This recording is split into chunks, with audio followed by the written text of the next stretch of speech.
오늘의 큐티 말씀은 민수기 19장 1절부터 10절입니다. 제목 예배 처소인 성소를 정화하다.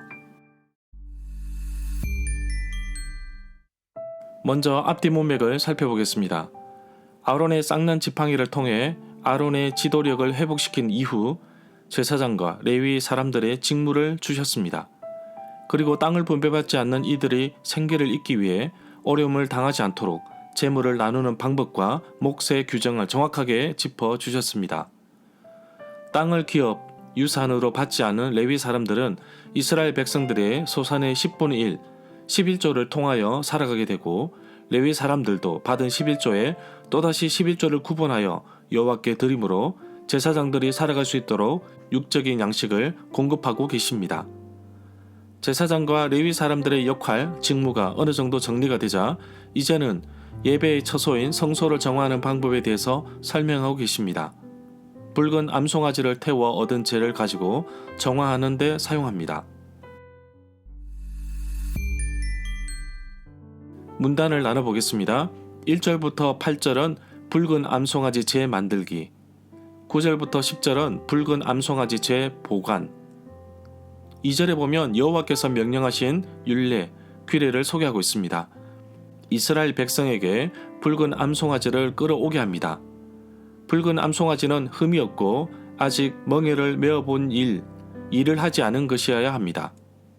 3절부터 4절에 보면 일을 한 번도 해보지 않은 붉은 암송아지를 제사장 엘르아살에게 주어서 진영 밖으로 끌고 가서 엘르아살이 보는 앞에서 잡게 합니다. 제사장 엘르아살은 붉은 암송아지 피를 손가락에 찍고 그 피를 회막 앞에서 7번 뿌려야 합니다. 레위기 4장 6절에 보면 속죄 제사를 드릴 때 흠없는 제물을 잡아 속죄 제물을 드리고 피를 가지고 회막에 들어가 제사장의 손가락에 피를 찍어 여호와 앞 곧 성소 휘장 앞에 7번 뿌리는 부분이 나옵니다. 제사장 엘르아살이 진영 밖에서 붉은 암송아지를 잡는 것이 희생 제사와 관련은 없어 보입니다. 그러나 9절에서 속죄제로 해석되고 4절에 피를 뿌리는 것을 통해 속죄제로 볼 수도 있을 것 같습니다.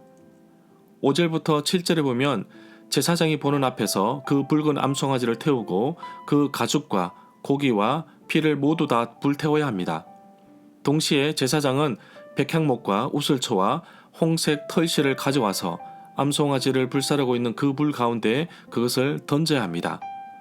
그런 다음에 제사장은 자기 옷을 빨고 물로 몸을 씻어야 진영 안으로 들어올 수 있었지만 저녁 때까지 부정합니다. 암송아지를 불사른 사람도 물로 옷을 빨고 물로 몸을 씻어야 하며 저녁 때까지 부정합니다. 9절에 보면 암송아지의 재는 정결한 사람이 거두는데 진영 밖에 정결한 곳에 보관해야 합니다. 이것은 이스라엘 자손이 회중이 재를 속하려고 할 때 부정을 씻어내는 물에 타서 쓸 것이므로 잘 보관해야 합니다. 부정을 깨끗하게 하는 물, 부정을 씻어내는 물을 만들기 위해 여러 가지 절차가 있습니다. 물을 어떤 방식으로 만들지는 뒷부분에 나옵니다.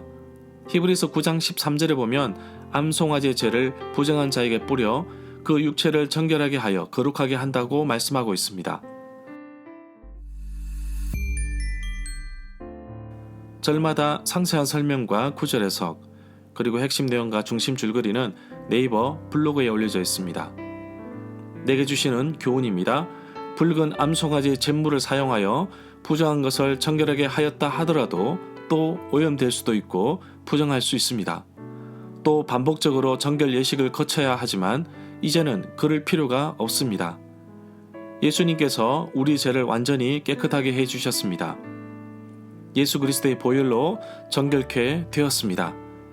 우리는 우리 죄를 고백하기만 하면 됩니다. 요한일서 1장 9절의 말씀처럼 우리의 죄를 고백하면 용서해 주시고 정결케 해주신다고 약속하셨습니다. 인간의 죄로 더럽혀진 성소를 정결하게 하기 위하여 암송아지 재를 사용하였습니다. 마치 더러운 곳을 씻을 때 사용하는 비누처럼 사용되었는데 이것을 다르게 해석하면 영적인 비누처럼 볼 수도 있습니다. 예수님의 피를 힘입어서 우리의 삶이 정결케 되기를 소망하고 다시는 더러운 죄의 소굴에 들어가지 않게 하옵소서. 예수님께서 나의 죄를 씻어 주시기 위해 십자가에서 피 흘려 죽으신 것을 잊어서는 안 될 것입니다. 오늘도 하나님의 자녀로서 거룩한 삶을 살아야 함을 잊지 않고 살아가는 하루가 되기를 간절히 소망합니다.